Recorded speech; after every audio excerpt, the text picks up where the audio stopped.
Powers of Boom, everybody. La French team, LFT against nothing left. Division S is back to business, and we are ready and Gucci to go with our first game of the best of 5. So, yep, I am pretty much excited for this one. Should be good. Should honestly be pretty solid, because Nothing Left, obviously, is one of the big 3 that we're currently having in Europe. Nothing Left, Granite Gaming, and Washed Up are the 3 teams sitting at the top of the standings with quite a bit of a distance. But LFT and, well, Wind and Rain plus Team Russia, they're currently in the middle of the pack, and they're really trying to just somehow break into the top 3 here and really challenge them. So a victory for LFT at this point would be pretty good for them. If they can pull that off, that would be pretty amazing from their end. But can they? That's the question. There's the ban immediately against Tracer, and that makes a whole lot of sense since DAB has been picking Tracer whenever available. We've seen the same pattern from other teams too. Banana H, for example. No, actually not Banana H, sorry, not the support player. Banana Beer on Team Russia has done pretty much the same thing. Tracer, therefore, banned out. Ana also gotten rid of immediately. And yeah, let's have a little bit of a look at what we're going to see, especially in terms of first picks. Haven't really started a series in a long time with Towers of Doom. That's usually a pick that comes later on in the series. There's the ban on Tyrande. No interrupts on the altars for now. No focus on any globals just yet. So the Haka is still up. Abertha is up as well. That's another pick that you could go for. There's a couple of teams that definitely prioritize him quite heavily. Maiev is up, but she has been falling in priority a little bit.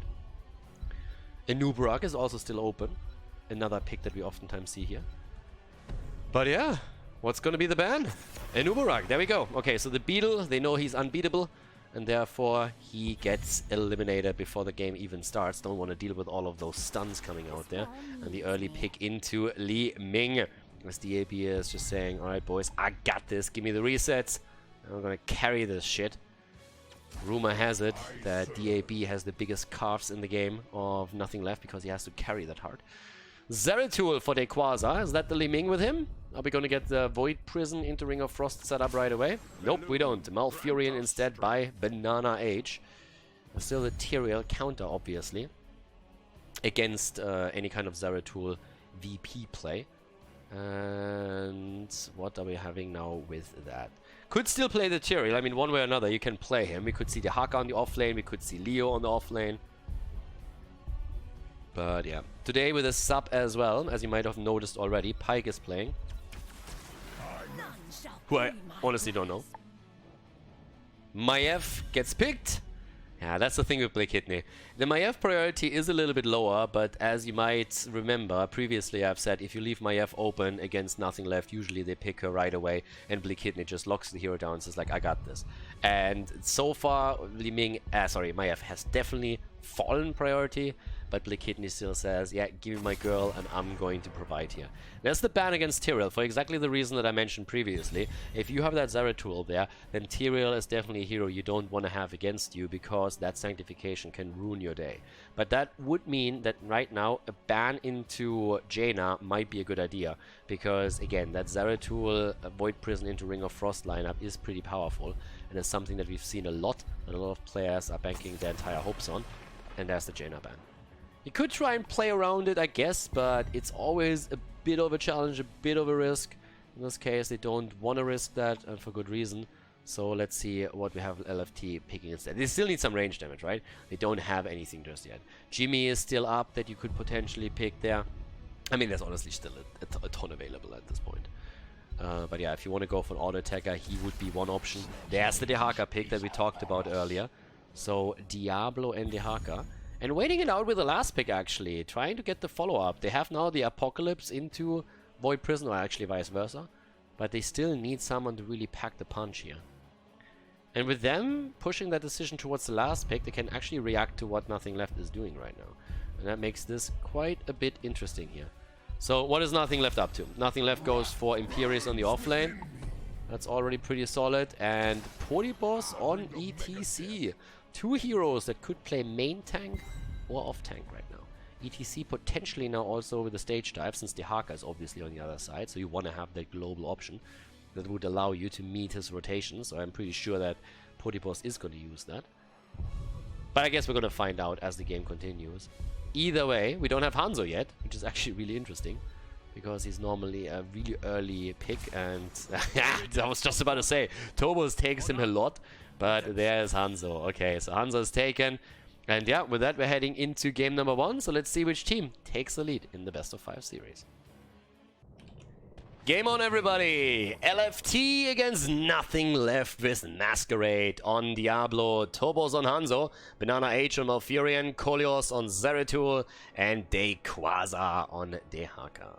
On the right side of the map, Potibos on ETC, Blake Kidney for Nothing Left is playing Maiev as usual, DAB on Liming, and we're currently having Linked on Rhaegar and Pyke subbing in today on Imperius.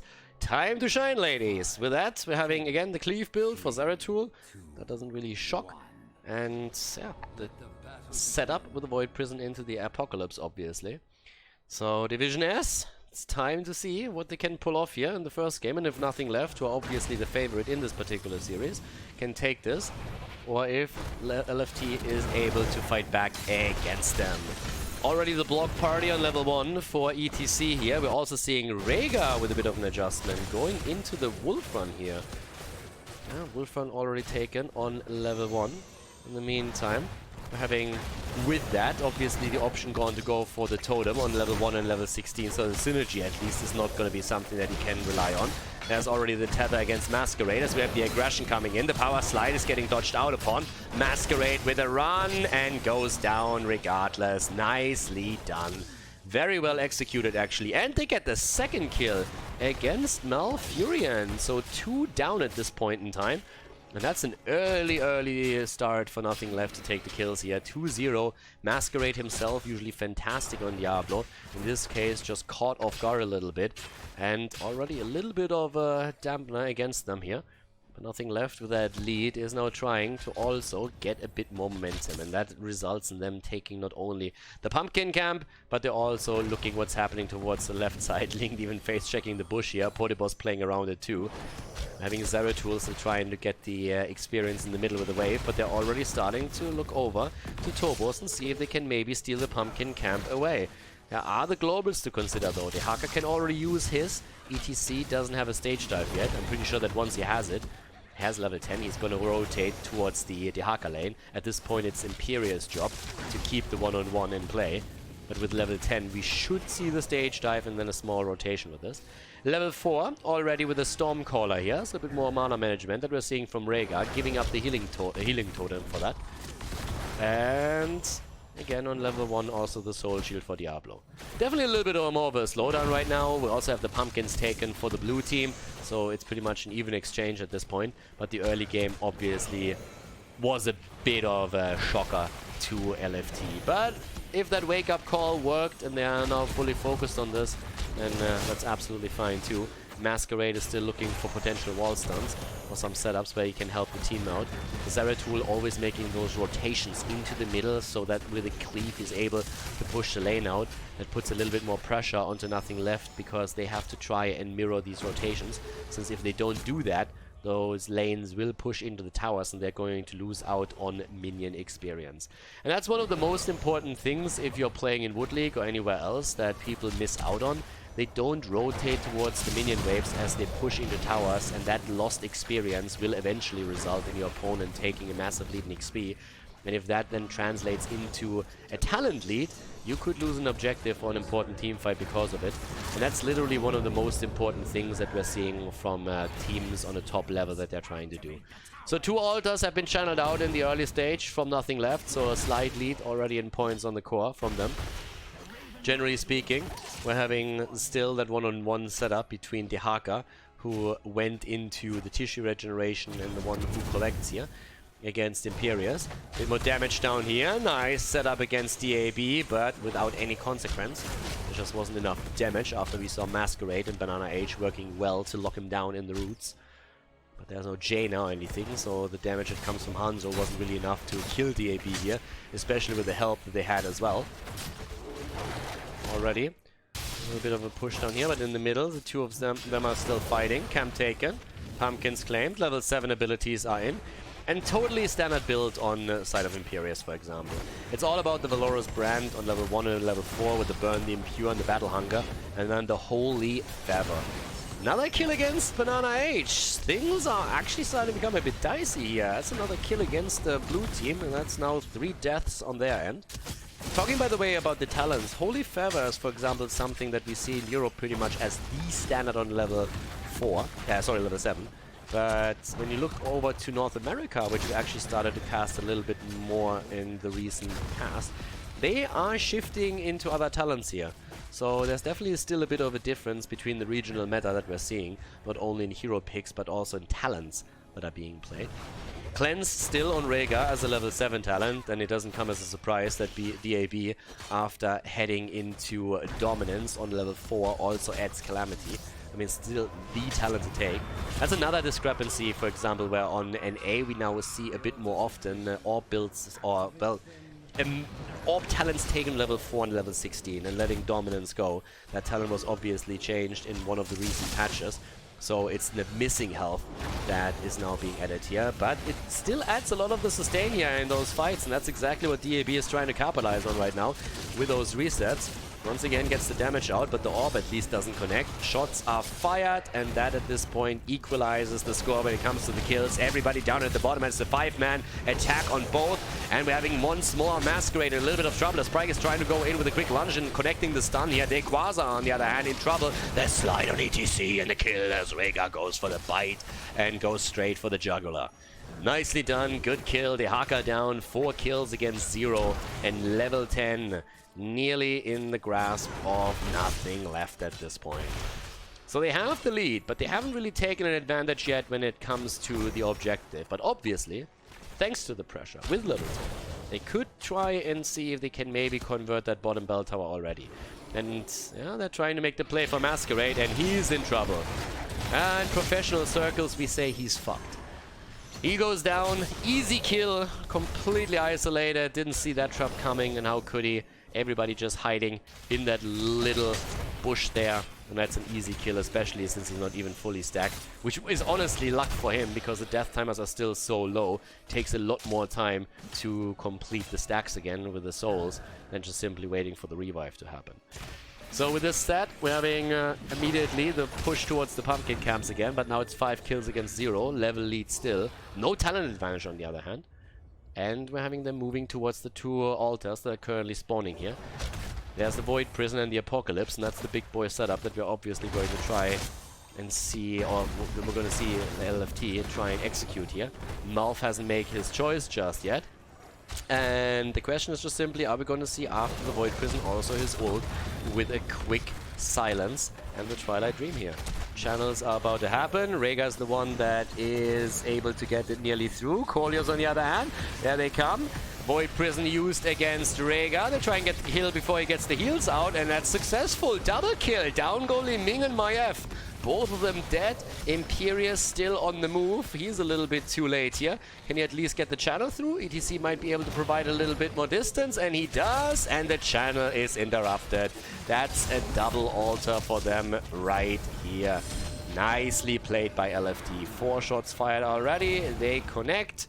And with the channel here in the middle, Masquerade secures another 4 for his team. Another shot connects. 24 against 32. And easy as we are seeing LFT starting to get back into this. Nicely done here. By the way, ETC has not taken stage dive, so I'm a little surprised by that. There are a couple of interrupts on the other side. I was actually really sure that with the hard guy in the game, he would go for stage dive and that they would switch the heroes around to rotate them from the top. But instead, we're seeing the mosh pit, and so far we haven't really seen any mosh pit value. Could, of course, still happen there, but it was not the case yet. Again, as I said before, there are definitely quite a few interrupts that you can play around of. But we'll see how much value he's actually going to get with this. If Podibos gets a good slide through, he might be able to get a kill for them. That was a nice setup. Masquerade is low, and Masquerade will die. Masquerade goes down again, and the mosh pit is in. The arrow is trying to interrupt it, but that didn't really work the way that they intended either. Now Dibbles is down, lost all of the souls that he had, and in addition to that, we're having the kill against Malfurion himself. Nicely done. 7 kills against 2, still behind on the points on the core, of course. But with this, we're having now the immediate push straight in for that bell tower. They might not quite be able to get this one. Keep in mind there's also now the need to split, because Khaldor on his Zeratul could still drop a Void Prison for the Apocalypse if he really wanted to. Now with the level 13 talent on both sides, we're having again a bit more of a spec into the Lightning Shield with Earth Shield taken. I would honestly expect that right now he's also going to go into the level 16. With the build adjustments that we've seen so far, that would make a lot of sense there. But yeah, so far, Rhaegar in particular, I mean, again, he did a pretty good job here up to this point. Some of the Ancestrals might not have connected as intended, but Link, for example, just with that mosh pit just did fantastic. Cleansing out a mosh pit has been around for ages, but as that arrow came, he dropped it immediately. It was a pretty obvious arrow that could be shot out there, but he was there when was needed, and that secured the kill against Malfurion. I think even without the cleanse, it might have been happening, but yeah, cleansing out the arrow stun was definitely solid and allowed Potipos to get the channel through a little bit longer. And this, obviously, that double kill, that bell tower conversion, is just another fantastic setup.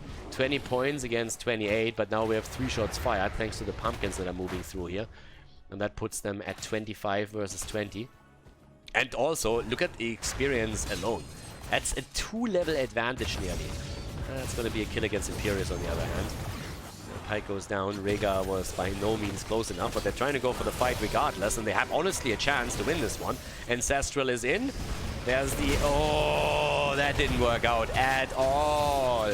Trying to go for the APOC with a Void Prison, then the arrow coming in. Like, everything just disconnected here.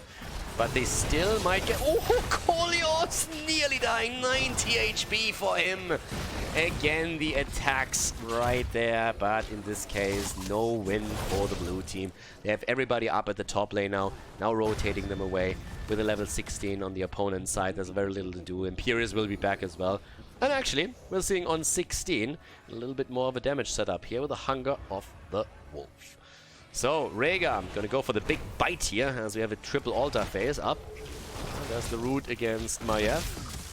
But Blekidne is totally willing to fight here. And why wouldn't he be? They have a level 16. They're saying like, hey, if you want to fight, guys, then yeah, let's fight. Let's go, boys. And that's going to be a double altar. And that's 12 points of the core. 10 points of the core. My bad. So yeah, Pike already gets the channel through. They're going for more. There's another shot fired from the bottom as another pumpkin makes it through. That's also a little bit of a problem. More are starting to move in. 3 shots fired onto the right side since one channel has happened. But yep, they're getting more pumpkins through. That's another 3 shots fired. All of a sudden they're down to 17. And that ties pretty much the HP on the 2 cores.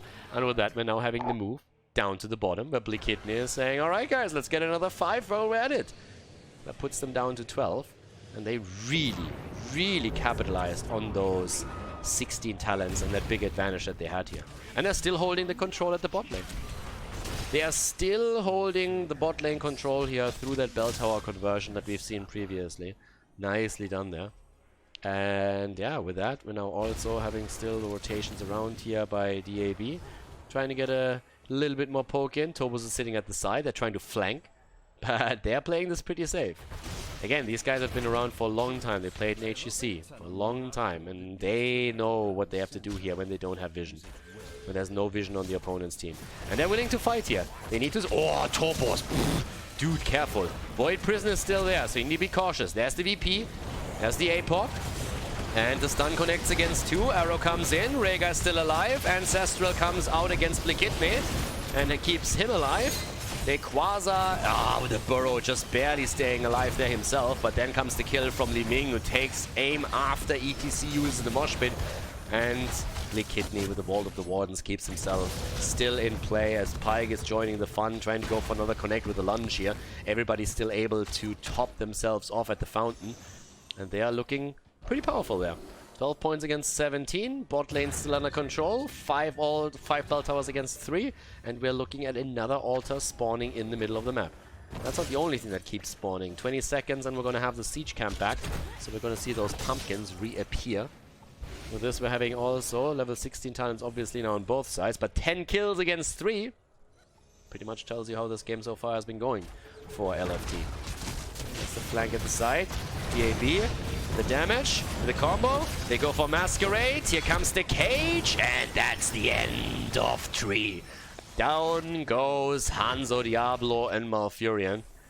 Now that happens, by the way, when you start, that's the end of 2, and then the third one dies, and you're trying to save it. You go for 2 to 3, and in comes tree. So I'm not quite sure which tree got taken down there, but we have single digits on the core at this point. And with only the Haka alive, it looks like another bell tower is going to be claimed. They're starting to go straight in for the middle, thanks to the minion wave that is also sitting there. A lot of the shots are getting soaked, and that means another bell tower in their hands. 39,000 for Hanzo, 51,000 for Li Ming. That's DAB, baby. That's DAB right there. When he gets his resets, when he gets his setup, then you are in trouble. And especially with Maiev being played by Blakidney, you know you're in a world of pain. They have to deal with the bot lane now, they have to deal with the pumpkins, and that opens up an opportunity to go for the boss. And you don't give nothing left over an opportunity like this, or they're going to take the kill. And they're going to take the kill right here. They're going to take the boss first of all, and they're trying to go for a kill after that as well. That's another 4 fired, and that's 1 single point on the core. Down to 1. Bell tower control fully in the hands of Nothing Left. And they can go still for the camps here. Short distance arrow as Tobos is trying to save himself here. Malfurion is the one to make sure that he doesn't die. As Imperius still sitting topside. 20 is ready. Talents are picked immediately through the hotkey quick pick. Podibos needs to be a bit careful. They're all split right now. Altar spawning at the bot lane. That's actually like a huge problem. If Maiev survives here, that's a massive problem. The problem is simply that you can't move away from this, but Maiev is gonna fall. Yes! 4 versus 5 now at the bot lane, and that's an issue. Even with level 20 advantage, unless there's a massive mosh pit right now, it's gonna be a Zeratul is dead. The mosh pit is there, the APOC cancels it, but Zeratul is dead. And ETC, can he slide out? No, he cannot, but the Haka falls at the same time that he does, and now it's a 3 versus 3, and those level 20 talents are, of course, a game changer. DAB also still has mana, and that's the one thing that you don't want DAB to have. Either hit points or mana. You take your poison. One of the two. If he's short on one of the two, then you have a chance. If he has both, then you're pretty much screwed. And down they go. That's a little bit of a dance right there. Master Taunt gets thrown out. It's the 5-man team wipe, and we have LFT with 0 points on the core as Nothing Left goes in for the quick kill. Take them down in the first game of this series, and therefore take the lead in game number 1 of this best of 5 series in Division S.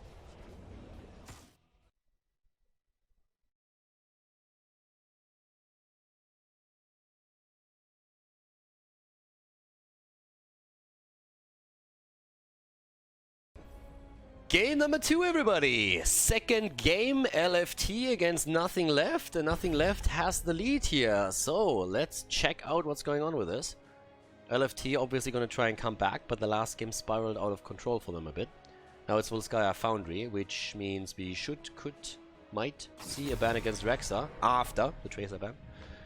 Rexa obviously quite powerful here. First pick, first ban for LFT. Not quite sure if Nothing Left is going to be afraid of a potential Rexa on the other side, but I know that Podibos would love to play that hero.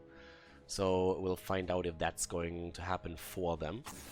Enubarak, first of all, gets banned out here too.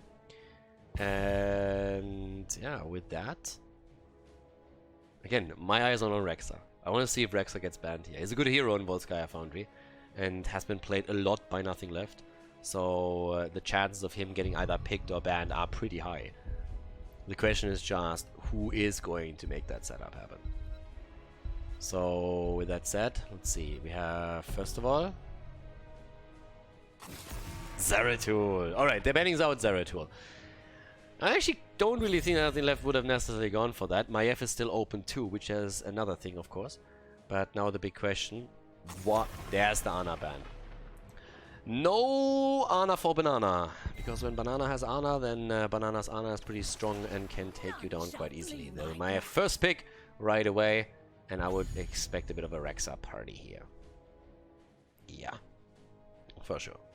But yeah, in this case, I mean, it was basically a win-win. If Rexa gets picked, they get Maiev. If Maiev gets picked, they can pick Rexa. If they even want to. I mean, there's other heroes to be taken. Tyrande is still open, and you can go into a combo around her. So there's a lot that's actually still up. Jojo taken and Tyrande, both of them are being claimed here. Which means that Rexa is actually open at this point in time. And now LFT could think if they want to take Rexa as well. Obviously, that would also limit them to a single backline damage dealer, but with a Maiev pick, you're pretty much already limited into that position, since you don't want to have Maiev as your second big hit point pool at the front line. That usually doesn't work out for you. And there's Rexa. Rexa and Hanzo. Tobos again on Hanzo. Okay, so pretty much that's one of the reasons why I actually expected that Rexa would be taken by Nothing Left in their first rotation, and they decided against that. They're batting out Malfurion against Banana Age, so definitely starting to target the support player with now bans on Ana and Malfurion, forcing him to go into something else. Maybe a Rhaegar again would be one pick. There is also a possibility we see Alexstrasza here. Again, she is playable on this, but in Europe she's normally not taken on a map like this. More so something that we see in China. We saw that actually a lot in the Asian region, not here though. Bans against DAB on the other side. After Li Ming and Tracer get banned out, he will have to move away from his traditional heroes quite a bit.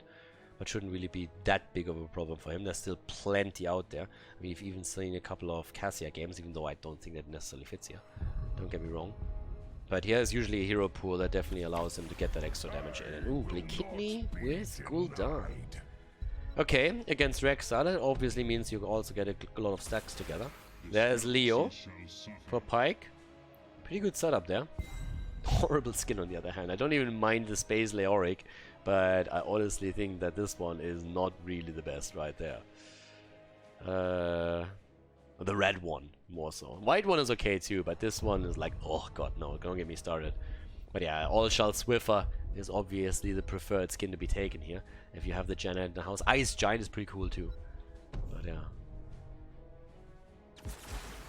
Ooh, Tyrael and Lulcio. Okay, Sanctification and Shields and Banana Age on Lucio. Interesting. Okay, let's see how that works out. That is not what I expected here. Has been played in China quite a bit. Sees a bit of play in America too. But in Europe, normally not a hero that is a high priority. And DAB on Chromie. Double mage for Nothing Left. And they're actually playing Chromie right now. So DAB trying to get the Sand Gnome. Someone call her Sand Hitler. Into the game here. I'm not quite sure if she's really that scary anymore, but yeah, the Sand Gnome is in action, so let's see if that works out. Volskaya Foundry, ladies and gentlemen. Game number 2 between Nothing Left and LFT. Game number 2. LFT on the left side with Tobos on Hanzo, Banana H on Lucio, Masquerade on Tyrael, Dequaza on Rexa, and Kolios on Maiev. On the right side of the map, Boss on Johanna for Nothing Left. They are in the lead right now in this best of 5. DAB on Chromie, Pyke on Leoric. We have Linked on Tyrande and Black Kidney on Gul'dan. On level 1 as expected for Jojo, already the Hold Your Ground, which has pretty much taken over as a level 1 talent choice. We're also now seeing once again, the first time Chromie currently playing around the Sandblast here on the first one, and Echoed Corruption. So a lot of stacks already coming in. And yeah, especially the stacking process for Gul'dan should be kind of solid as long as there's 5 versus 5 fights, because you have that added body of Misha in play that obviously allows you to stack against it too. So something that they can definitely try and pull off here. There come the stacks, gets another one secured, and Misha nearly dying as the game begins, but still alive for now. Chromie still playing around here. And I'm actually pretty excited to see this, because so far Chromie hasn't really done a whole lot after all of her reworks. I mean, she was changed 2-3 times now and never really had that big of an impact. But since then, her track record is actually really poor. But maybe in this game they can turn it around. The double mage setup that we're seeing for Nothing Left, so heavily playing around the cooldowns. Lucio went a little bit deep here. I mean, he should be fine. Banana Age gets slowed down for a moment, but there's nothing really threatening him too much. But still, Banana Age went wild. Level 4 talent for Chromie already. Back in the days, she only got a 1 level advantage on her talents. Now it's a 2 level. Blizzard actually toyed around with her quite a bit. But now we have the time troubles again. Has been taken in the past, of course, quite a bit as a level 4 talent for her. And yeah, with that, the camp about to be taken. Both of them already with the plays. onto the turret. Leo is at the bot lane, so they're not going to really fight for this too hard, you would think. But at least Gul'dan could get a little bit more value. Talking Gul'dan, Blake Kidney is down. Blake Kidney is down. They dropped the turret, but they got the healing beacon. So it's still an item for an item. The bot lane, Leo apparently never got the memo that the fight is happening. He's just like saying, oh, I'm good, boys. And yeah, with that, we're having a slight advantage for LFT. Not only do they get the first kill, but they're also in a position where they hold the healing beacon, which is great for the first objective. They're slightly ahead in experience, which could play a role if this goes to level 7 on objective number 1. 10 stacks already for Chromie. Wants to, of course, get the second Echo. And it's interesting to see that Gul'dan only have 3 stacks. Especially with that fight, the previous one on the point, you would have expected him to get a lot more for his troubles, but so far that isn't really the case. So he will have to try and play around a little bit more when the objective is up and everybody starts stacking there. Gnomi gets her level 7 talent, so little Sandy is going to try and have a bit of an impact in that next fight. Goes straight into a proper greeting. There are a couple of stuns and slows around, of course, especially with Johanna and Leo. You should actually get a lot of value with this. You should get a lot of damage with this. So it's a cool talent to take that really capitalizes on the synergies that they're trying to build here. Banana H is honestly playing with his life. I mean, he is dancing in there wild. Trying to go for the baits. DAB is still safe though. Yeah, Maiev was trying to go for the kill here, but they could not quite lock her down. Now we're having again the attack as the first progress points on the beacon, tipping into the hands of LFT. Basically offers the poke up as well. 7 is what we're seeing Nothing Left trying to get for a little bit sooner before they're making any kinds of play here. Gul'dan is already starting to rotate down now. And Leo will very soon also make his own rotation over. The stacks keep coming for DAB. He's sitting at 14 right now. 15. Tries to get that 40 as quickly as he possibly can. There's Leo for the slows. They're trying to go maybe for Lulcio. Again, the damage from Chromie from the distance. Linked is low, though. Is able to move away here. Healing Beacon is already on the ground, and they're trying to take it down successfully, I might add. Misha is eliminated as well. The shields from Tyrael still keep coming. But with both teams now on level 7, we are seeing at 87%. LFT deciding to back off for the time being and waiting for Chromie to come back. Celestial Attunement now taken. Again, the play for the turrets here. Tyrande sending over the Owl. Double check the vision. Bless momentum also on the side of Jojo, and we're seeing the hopelessness with the increased range of the Dre Hope here for Leo as they are re-emerging onto that checkpoint. For now, the control from Nothing Left. Obviously, Misha already sitting at the side. 21 stacks, by the way, for Chromie. They're trying to get the connect against Johanna. Iron Skin already being used by Boss as he's trying to make the play in. Kolios from the side, making the engage happen, or trying to, but Tyrael goes down, looks for the trade value, doesn't find it, and they're still trying to turn it here. 47% against 87, and the blue team is starting to lose the position, but they're trying to make the play for Leo, who goes in immediately for the kill against Misha. Banana H dancing around, still holds the turret, needs to be super careful here. It's a little bit deep if you ask me. It's way too deep and might actually die here. Can the heal tick in? And no, it doesn't, and he didn't drop the turret either. So now they get the turret, they get the kill, and that is a huge setback now for LFT, especially since we also have the ult from Chromie already getting some value. They're trying to go for a second connect here, but not dropping the turret was definitely a big problem here and a big mistake. Now they're still trying to fight for it, don't get me wrong, but they have Lucio now only on the way, so they're taking more damage here. In comes the setup against Tyrael as they're trying to capitalize on the level 10 of Chromie once more, but they can't. Misha goes down, dead for 20 seconds, and this is Masquerade eating a lot of damage from Blikitny, who by now is on 14 stacks as Punisher Protector. Number 1 is on the ground. Nicely done here, and they start to get some value in the middle. Second turret is about to go down. They get a little bit more as well. And the rotation to the bot lane. Done this a lot lately. They started to shift from rotating towards the top, towards the bot lane instead, and prepping for objective number 3, and starting to get that in play instead. So prepping for the potential last objective in the game.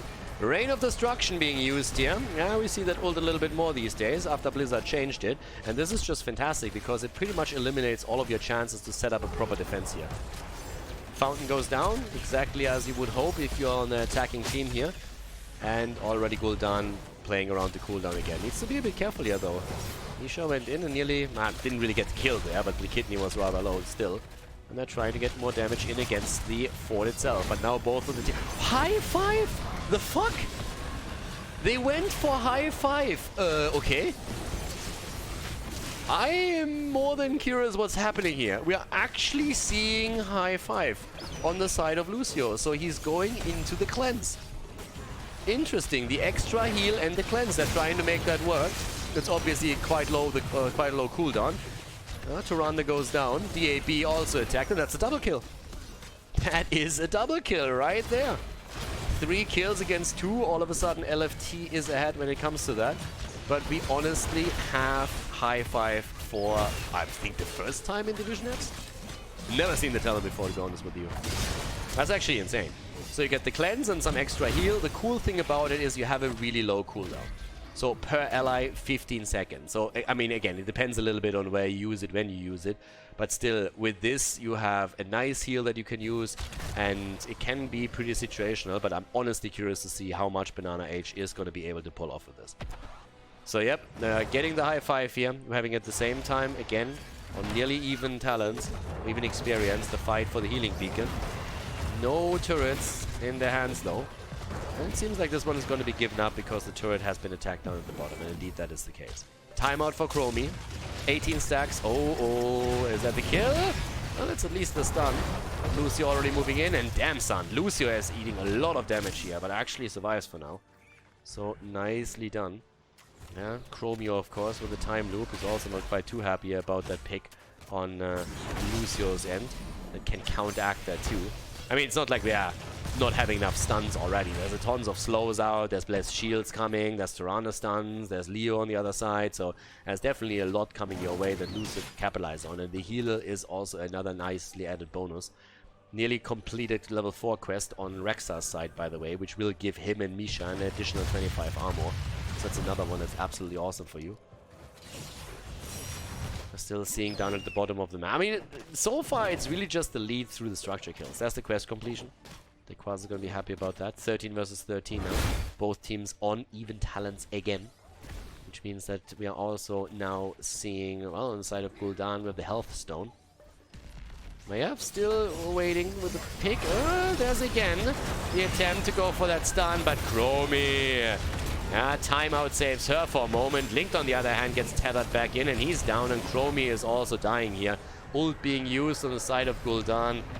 That's another big cooldown burn. Don't really think that could have done anything for them. So Blue Kidney burn, just a cooldown.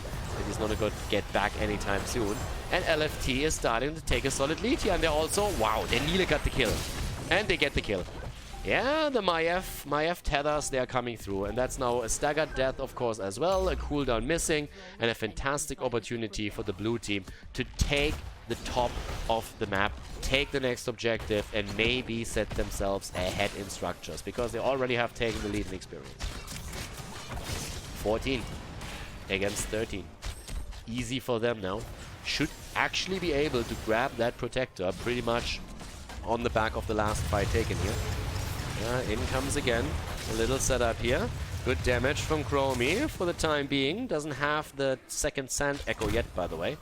But it's only another 2 hits away from getting put into play. Shifting Sands on level 16 right now.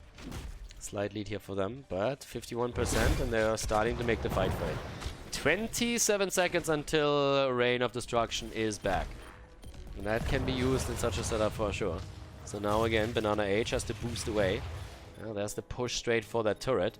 Getting the turret advantage is great, but what LFT is really out for is obviously the attempt to go straight into a level advantage. There's the Entomb. There's the damage from Gul'dan. It's sick damage, but it's not going to be enough. Yeah, Chromie completes the quest. Big boy arrow! And the attack straight away. That's the end of Chromie, and Link is going to fall too. Both of them are dead again. Nice flank here. Really well done. 48% now. But Polyboss is already backing the hell out of there. He knows that he won't be able to hold this, not alone. He's actually assisting instead on Gul'dan, who's trying to keep himself alive. Even the turret gets dropped in an attempt to drop Gul'dan. But that didn't work out. They still have 8 kills against 2, and with level 16 in their hands, this is a fantastic situation for LFT. looking strong. And they still get the kill against Khaldor. With the minion wave pushing into the fort, they see no trouble with pushing in themselves and going for it. And they take down Johanna too. And she didn't drop the healing beacon either. It's full fiesta at this point. Earlier we see Banana H die without dropping a turret. Now we see the same mistake made by Nothing Left as Johanna is going down together with Khaldor in an attempt to hold that fort in the middle. Guess how that attempt went. The fort is about to go down. And things are starting to just look insanely bad for Nothing Left. LFT is really just destroying this right now. 10 kills against 2. And they're looking fantastic with this setup. I mean, Chromie gets a couple more hits and is trying to defend this, but that fort is obviously a goner. And as you can imagine, there's even more damage at the bottom where the Quasar took the fountain out. So it's not like there's an advantage anymore for Nothing Left through the early rotation. Yeah, nice hit against Johanna, but the intended target was obviously DAB, and they still get the kill against him. Lulcio with a kill here, thanks to the Protector. And they're just shitting on them. They're honestly just shitting on them. And again, Chromie just not successful. She might have the 37,000 damage, but that doesn't do anything for you if you can't get kills. And you can't survive there either. Another kill against Khaldor, and all of a sudden we're not only talking about a 3-level lead. I'll make it 2.5. But every single fort has been eliminated. Every single one. And that is a total disaster right now for Nothing Left. They're 2.5 levels behind. They have finally level 16 talents. But this is just not looking pretty whatsoever. 2 kills against 12. That's a 10-kill lead. Khaldor about to complete his baseline, or well, his level 1, but he's still 9 stacks away. He has the Runes of Affliction right now. Can they come back into that? I mean, that's really the question, but it is... It's not out of it. It's still possible. But it's going to be rough. 3 levels behind, that talent lead alone, or sorry, that stats advantage alone is nuts. So, yep. With that, having another healing beacon about to be taken. This could honestly be a fight that you're willing to take, but Leo isn't with them. Now they're playing with a sub today, obviously too. So Leo, that shifted Potipos over into the main tank position, since Mopsio is not here today. And also has now another offlaner in their hands, so that's definitely a little bit different for Nothing Left here. But still, regardless of that, it's a little bit tricky. The question is if the red team has anything left. And I'm not quite sure they do. Because that's level 20 on the side of LFT right now. And that objective is going to spawn bot side. They have the massive item advantage. Do they have so many? Yeah, of course. They have so many items they can't even pick up the turret anymore here. And yeah, it feels like the red team has nothing left. I'm not sure. Well, gotta say. So with this, we're having, again, the push here, straight towards the top. In the meantime, Lulcio is protecting this over here. So we'll see. And Pike moves in and says, like, thank you. And does he die? Drops the turret, tries to move out, and gets wrecked. 13 against 2. I mean, not that they would miss out on a fight here anyways. There's nothing that they can really do with that. But, yep, up to the top right. Banana H is moving in. Masquerade is already sitting at the side. And they're trying to get some staggered deaths here. Try to get some staggered, but they can't get that now either. Alright, it's really just... this is pretty much the third objective waiting room that LFT is experiencing right now. They're like, okay, what else can we take on the map? Ooh, there's a camp spawn. Let's go for the camp. So that's kind of what they're trying to do here. Leo's attempt to steal the item away was honestly absolutely worth it, even with the death. I mean, he's going to be back for the next fight anyways. And at this point, there's just no doubt that this Protector fight is the only thing that really matters. LFT wants to win it, has to win it. On the side of Nothing Left, we are going to see a last attempt. Piercing Sands is now in as well. He might even let this go and try to defend against that Protector. If they can get level 20, they might have a chance, especially through the Buried Alive. But that's a choice that they have to make right now. YOLO into the battle and try to win the 5 versus 5 without Storm Talents, or just simply give them the Protector and say they're gonna get the experience in all 3 lanes, get level 20, and then set up a defense and hope for the 4th. And that seems what they're trying to do right now. Because Leo has taken topside, they have a lot of ground to cover, obviously. And they need to also take this in the middle, but they're not pushing that out yet. They still have a little bit of time. But they don't even have level 19. Yeah, and there's even a push coming. With level 20, they're absolutely willing to poke a little bit more here. Especially since with Lucio, they can obviously just move in and out. There is no Horrify. That's honestly one of the biggest problems. There's no Horrify, so they can just poke their head in a little bit and see what they can get. There can't be any kind of punish through good Horrify. The only thing that they have for an engage is an Entomb, and Leo is sitting in the middle in the top lane to get experience for them. And outside of that, there's a Blessed Shield, and that's about that. So, yeah. Top side, that's where another fort is going to fall. They have 19.5, 83.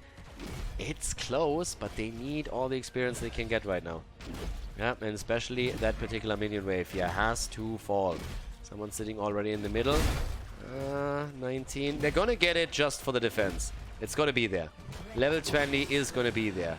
But they need a little bit more. He needs the Hearthstone back. Everybody is already setting this up. Khaldor has to burn the wave down once that it's there as quickly as he possibly can. Still not done with the quest, by the way. Sitting on 35. They can't lose too many heroes here. They have to burn this down. They need the 20 for this. They want the buried alive. And for that, they have to obliterate the wave. And that's what they're going to try and do with Khaldor right now. Yep, there's the damage. There's 20 any seconds. There we have it. And immediately, Rain of Destruction gets added. Shooting Star taken. Plus the Blinded by Light. There's the Buried Alive. And they cannot get the kill just now. Instead, it's Leo who falls. Pyke goes down. The Keep is dead, but they can't finish. They can't finish here.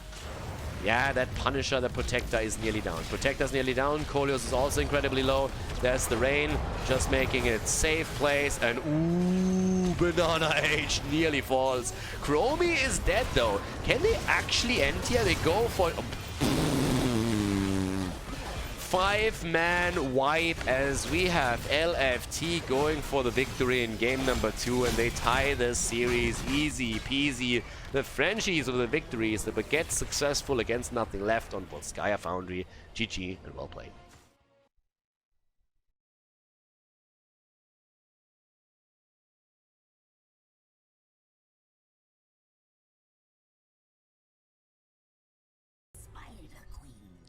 To the Sweater Queen. We are heading into game number 3, ladies and gentlemen. LFT against nothing left. The series is tied as we're heading into our third map, and yep, this looks like we are going to be in for a bit more of a battle than many expected, since nothing left heads into the series obviously as the favorite. But Mobster is not here today. Pyke is replacing him in today's game, and that also made a role swap necessary, where Podibos is now in the main tank position, at least for now. So with that, we're having currently the ban against Ana again. Bananas Ana, always banned against him. So Maiev was pretty much the hero that won both of the games so far, or contributed at least to a huge extent to that. And we might even see her banned this time. And first of all, it goes with ban against Tracer. Another map, by the way, where you can also play Rexa if you want to. And as I thought about it a little bit earlier, Rexa probably also not picked because Podibos is today playing the main tank. I'm not sure if Pyke is actually someone that can play that hero and can take that or not. Anubarak at this point is also getting banned out again, and there's the Maiev ban. There's the Maiev ban right there, as kinda expected a little bit. And in comes the first pick. First pick, first ban goes to nothing left this time. So since they lost the last map, they were able to choose, and they decided in favor of first pick, first ban, and let LFT pick the map. And what's going to be the first pick here for them? Okay, fair enough. Rexa. At this point, again, I said he is good on the map, but I questioned a little bit if nothing left is going to go for a pick here. Is that also Pyke in the main tank position? Does that mean that they're switching the roles around a little bit more and leave Rexa or Podibos then on the offlane? Making the adjustment and just saying, hey, listen, play the main role. It doesn't really work out with having you in the offlane right now, so let's go for a different setup. We'll see what actually is the lineup once they're going into the game and the swap round is over. But for now, we have Banana H on Tyrande, and we have Hanzo picked by Tobos. What a shocker. He's really expanding his hero pool today. I mean, Hanzo played by Tobos. I've never seen that before. Okay, there comes Johanna and Malfurion. So they definitely have the wave clear of Johanna now to rely upon. That's one of the things that they can pull off here. With bans coming in, I could still see Li Ming banned out against the AB. So far, they've been trying to make sure that those resets, another thing, successfully at that. So, yep, the reset city in game number 1 was pretty much undermined by the ban on Liming in game number 2. Game number 3, you could still ban her out here. And that's the case. Junkrat is still open for a little bit more poke, for a little bit more interrupts that we could see there too. And yeah, what's the last? Okay, Diablo gets banned. Well, that makes sense. I mean, you have a Tyrande set up already with Diablo. You have also a lineup where Masquerade is pretty strong on the hero. Haven't seen a ban on Jaina yet, so Jaina could be picked as well. Another map also where Gul'dan would be good if Blighitne is going to pick into that. But first comes Leo. All shall suffer. And with Leo we get Gul'dan. Khaldor's picking him, which leaves us with Jaina. She's still open. She still could be picked here. Still quite powerful with that setup. Kel'Thas even if you really want it, but that's usually a main thing. There's a couple of teams that try and pick around that. But nothing left, not too often. And Chromie again! Alright, Phoenix and Chromie. DAB going for Chromie once more. Let's see if it works out this time. Last game. The low hit point pool got a little bit abused, to be honest, in a few of these instances. As it stands, LFT with a 1-1 against nothing left. The last pick for the French team comes now in, and we still need our main tank for Masquerade, but outside of that, they are pretty much set, and it's a good lineup that they're running here. They get Stitches for the setup. Horrible skin. Stitches, hook into Tyrande stun, into Entomb, into Hanzo Arrow, into Horrify, into Dead. And Chromie needs to be careful with this now. So we're heading into game number 3, everybody. Nothing left against LFT as we have game number 3 coming up. Game number 1 ended in favor of nothing left. The French team brought him back on the second map, and now in game number 3 we have LFT with Masquerade on Stitches, Dequaza on Leoric, Banana H on Tyrande, spelled backwards, it's still Hanana B, hasn't changed, Tobos on Gul'dan, and Kolios on Hanzo. Podibos on Rexa, 4-0 left, Blighitne on Phoenix, DAB seems to be determined to make Chromie work, picks her again on the third map, Pyke on Johanna, and linked on Malfurion. So we have a role swap. We actually see the main tank now played by Pyke and the off lane Rexa by Podibos, so he's back in his normal role. They apparently just figured, okay, it doesn't really work the way that we want to. And we currently have our little setup there with the attacks against Pyke at the front line. Johanna obviously pretty safe for this. Masquerade, no level 1 talent just yet. Oh, big mistake from him. No Hungry for More onto the Spider Queen. Patchwork creation instead with a single healer. I'm not mad. I'm really just disappointed. That was a huge mistake. No 9,000-10,000 hit point pool. Instead, we're going to see just the extra heals. Yeah, that could have been better. No, oh, nice. DAB actually getting the first kill here. No, seriously business for a second. I mean, Patchwork Creation can obviously be a pretty solid talent, especially when you're getting the kills, as you can see here. It's honestly a talent that can give you a whole lot of sustain during these fights, as we have the kill against Malfurion happening over there. But ever since we've seen during Meta Madness the Hungry for More taken by Stalk on Stitches over and over again, especially on this map, it was insane to see how incredible that hit point pool of Stitches will be in the mid and late game when he's nearly unkillable, and you just have a massive meat front wall that nobody can really break through. So definitely a great talent to take on a map like this, where you have easy rotations between the lanes for extra globes. But in this case, he decides to go for the sustain. This helps obviously quite a bit. The extra 15% heals are great. And since you are also so close to the lanes, you have a lot of minions dying close by too, which helps with the extra sustain for him as well. Talking about damage and the sustain, we have in the mid lane still a lot of aggression against LFT. So they got the counter kill against Malfurion a little bit earlier, but they still need to be careful here. Chromie has already walked away with 12 stacks so far, which isn't really bad at all if you consider how this went. Podibos now more in his element since he finds himself on the offline and a familiar hero, and one hero that he loves to play. Still having the extra talents coming in on both ends now. And with level 4 talents, we have now also the Sins Exposed taken here again. That said, still at the front, Stitches, Masquerade trying to do his thing here. The Iron Skin comes maybe out a little bit early for Pyke. But they are trying to get the hooks in against Blekidne. Ooh, the stun missing. Banana H a moment too late with the follow-up stun after the hook came through. Already the warp back, and that could still be a problem. Blekidne playing against Tobos, and all of a sudden that turns around. Yeah, Tobos went from, hey, I'm gonna get the kill, to, oh my god, I'm screwed. And with screwed, we mean dead. He goes down, that hook stun didn't connect there, and that's a nice move by Nothing Left. Really well done here by them. They already have 26 gems turned in 2. Leo on the other side was now able to turn in his own gems at the bottom of the map, so that was obviously quite beneficial. They still have, thanks to Johanna and Malfurion, a lot of slow, so the proper greeting talent on level 7 for Chromie just made a whole lot of sense here. With that, they are obviously now with a lot of synergy in the game.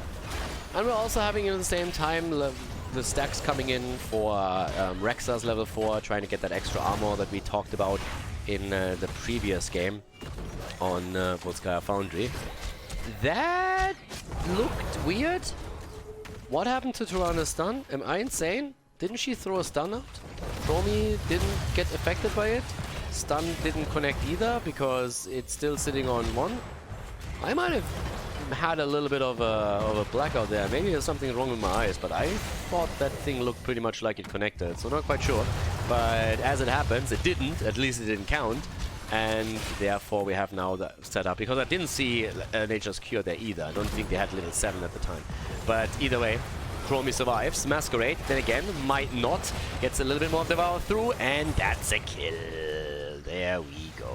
Nicely done. Okay, so with that, we have the kill against Stitches, and obviously that hurts a lot. Not only because the experience, but also because we're now having an opportunity for a turn-in right there. That could be quite nice if they can get that completed while Stitches is still out of commission. With this, we're having also 5 stacks missing on... sorry, 5 gems missing, and they're gonna get it.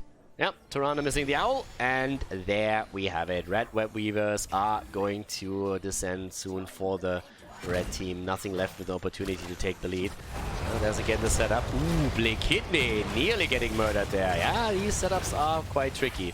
Chromie herself now on the run, Red Web Weavers on the way into the game. 31 stacks, by the way, on Chromie. 31 stacks, obviously. So with this, we're now getting soon the quest reward, which will be quite nice for them. 17 stacks on Gul'dan, just to give you a bit of an idea of what we're talking about with the Ergot Corruption.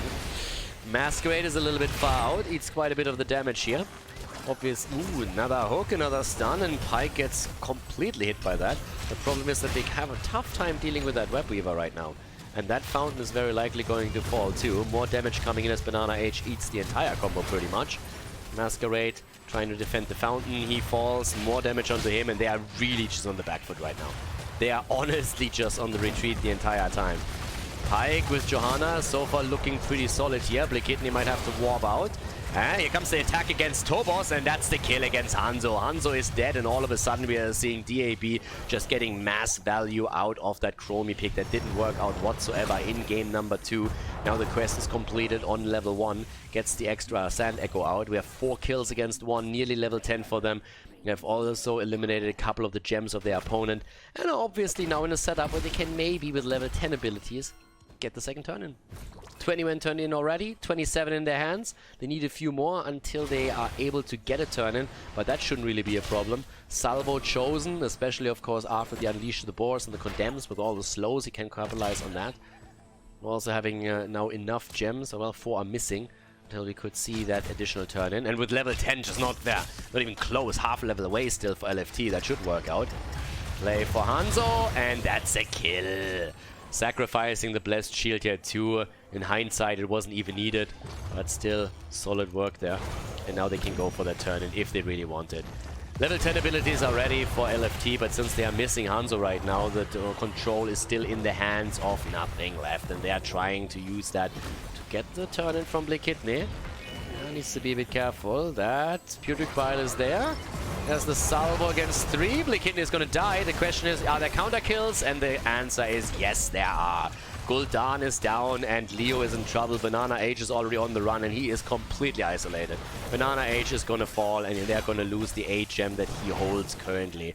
So a kill against him, and even Quasar is in trouble. 18 gems 15 are missing. Ah, Leo still had the Wraith Walk. Whew. If he falls there with all the gems that he's been holding, that would have been a total disaster. It's already bad enough that the bot lane is under so much heavy pressure from those camps that we're going to see that fort fall now. In the mid lane, the fort is nearly down, and that's another turn-in, or at least it's close. With the third hero now coming in to try and deliver a few gems, it will be another turn-in. And there it is, Red Web Weavers are going to descend once again. Kidney! Ooh, just able to warp out. Close call. Still, there's Dequaza. Leo on the move back. Another stun from Tyrande connects, but the Web Weavers are coming down. And as mentioned before, Fort at the bot lane is already down, and the one here in the middle is definitely going to fall now too. The focus is already on the top lane. It's only Polyboss here in the middle. Everybody else is already looking at the top lane since they want to make sure that the last fort is also going to fall here. So right now we have nearly level 13 in the hands of the red team. Misha is rotating down. They're putting pressure on Dequaza now too. Won't be able to kill him here, but still. Arrow didn't connect. Hanzo at the top lane has fallen. And here comes the Horrified. DAB. Ooh, timeout. And gets saved by Ling. Tries to turn the damage around here. In this case, not doing some solid work.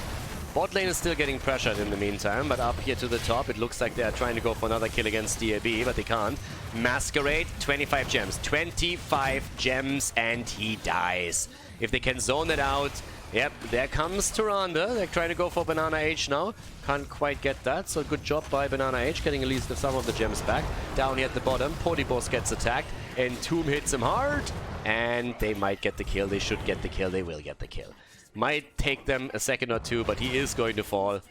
He's dancing already. He knows that he's pretty much a goner. Loses some of his gems, and with that we're now having the fort at least wide open. Chromie is still poking topside, which buys the rest of the team a bit more time to go for their camp. But as it stands with 9 kills against 3, the lead is obvious. 4-0 left. And at that moment, what we are also seeing is, of course, an opportunity for Dequaza to turn in. Gets moonfired. Oh, that's annoying. That's absolutely annoying. There's a 13 now with 9 against 3. We're gonna have another setup against him. That's the end of Leo. Leo should die here. Well, Rexa isn't back yet. Yeah, but Leo's down. Gems are getting caught now.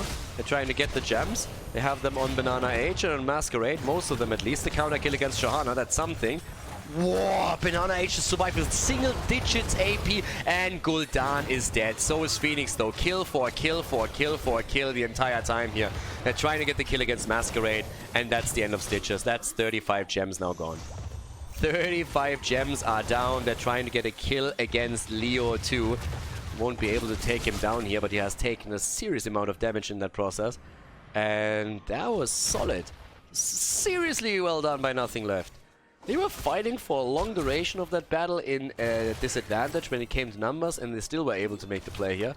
So now we're having a setup in which we all of a sudden have more and more gems eliminated from the hands of LFT. They still have enough for a turn-in, but they lost a huge amount in this game. With 12 deaths against them, they lost a massive amount of gems, and now they're up against an opponent that is about to hit 16. And that's another talent advantage. That's another talent advantage right there. Already, the setup. Bit of a miscommunication between Banana H and Masquerade there. That stun would have actually connected, but they didn't communicate the hook. Usually the support needs to wait in this case. They're trying to get the setup right there. Kidney with the attempt, gets the salvo through. Salvo damage is in. Horrify being used. Kidney goes down. They get the kill against Phoenix. Is there counter kill? That's the only question right now. Misha is a little bit low too, and Tobos wants the kill. This time they're looking way better. LFT all of a sudden pushing forward despite the level 16 talent advantage on Nothing Left side. The red team is struggling there. And now there's an opportunity to finally get that bloody turn-in. And they're already trying to make that play. Banana H gets the turn-in. Blue Web Weavers will come down. Bot lane has to be defended against, but that's not going to be an issue with everybody already sitting at the side. And here comes the move towards the top lane, pushing this out as much as they can, trying to, of course, alleviate some of the pressure, at least on the top side, before the Web Weavers even coming down by pushing another wave through. And that works, and with a catapult, that shouldn't really do too much. DAB gets slowed on the run. Here's the lockdown. Again, the asymmetry between the stun and the Stitches hook. Banana Age and Masquerade have to definitely coordinate that better if they want to have that combo locked down properly. Right now, it's not really working. They had a couple, though. It's not like it didn't work the entire time. It was just now the last few minutes where it started to become more of an issue. Another decent hook, this time against Rexa. That was a good one. 16 is there now on both sides. Putrid Bile being used. Pody is low, Pody is low, Pody is low, and Pody is feigning his death. Feigning his death, might get away, gets Entomb too. Holy shit. Like, he's attacked into oblivion and he actually survives through all of it. And now we're having Masquerade instead being in trouble and he's likely to fall. Salvo got interrupted. Horrify comes in. Can they still get the kill here? And they can't. Look at those guys. 64 hit points, even less on Rhaegar for a moment before the heal comes out. Unbelievable. Bottom Fort in the meantime gets attacked. Through all that brawl, the Web Weavers were obviously able to get some serious value just as all of that came through here. In the middle of the map, DAB sitting tight, pushing this out, and they lost one fort. One fort down, and turrets. I mean, let's not forget about the gates and the turrets. Those were taken out as well on both of the lanes. 70,000 damage by Chromie by now. 50,000 for Gul'dan.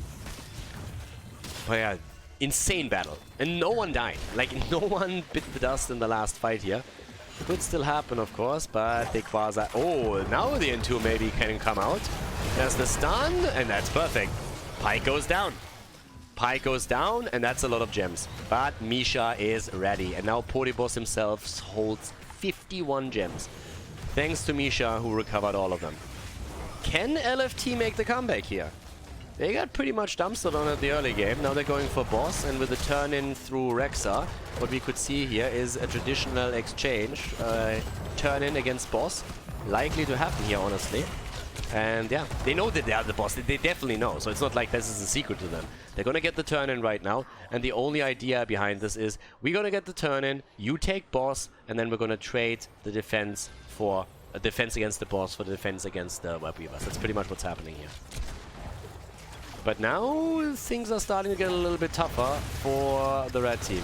Yeah, well, there's the time trap again. There's the salvo. There's some solid damage, but the kill against Malfurion is there again. Yeah, but they're trying to get the counter kill against Masquerade, but that doesn't really look too good.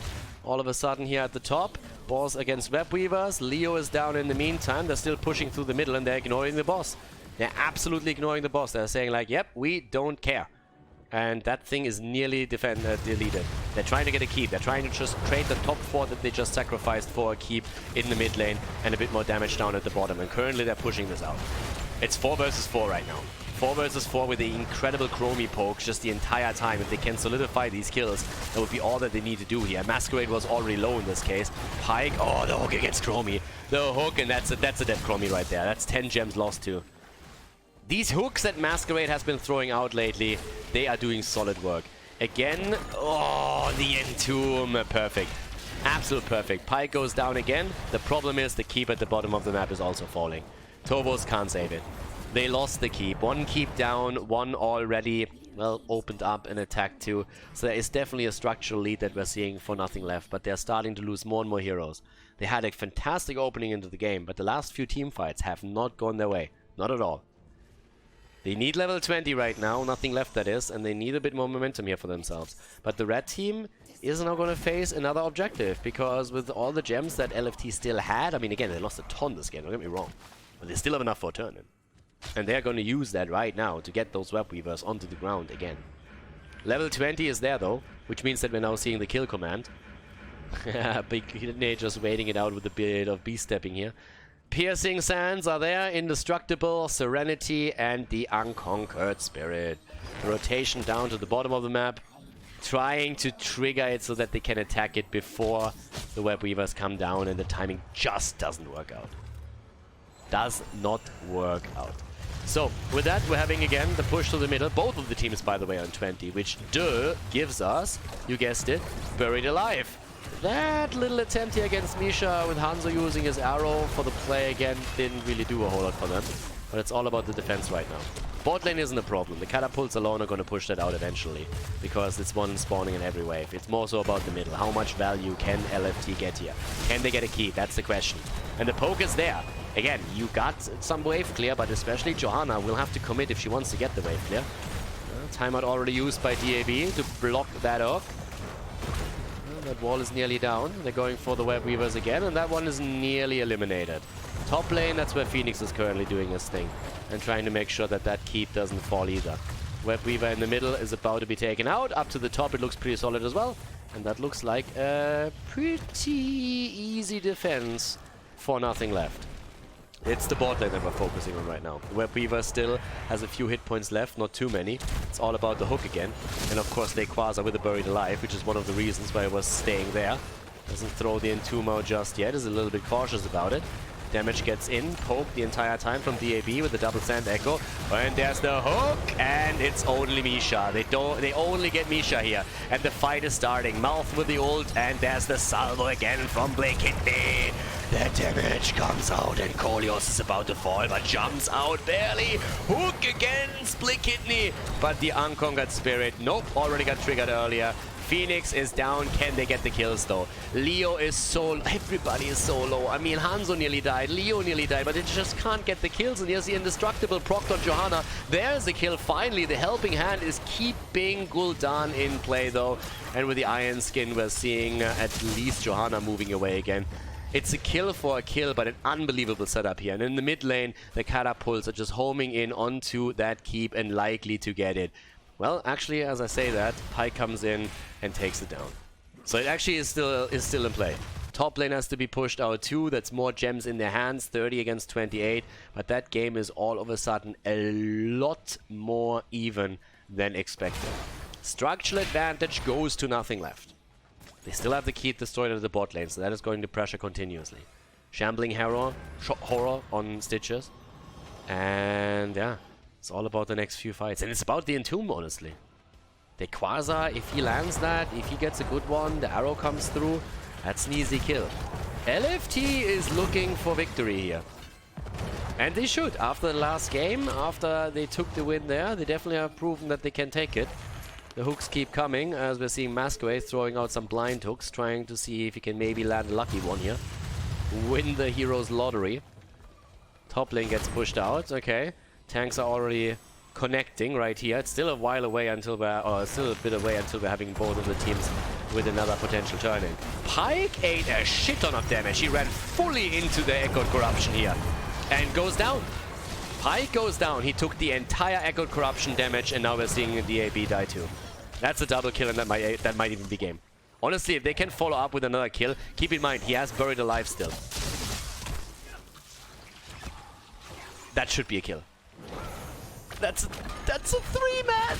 Like, what the fuck?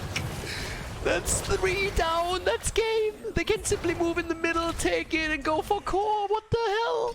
16 against 14, and LFT takes the victory! The 3-man Entomb after Pyke more or less suicided into an Echo Corruption.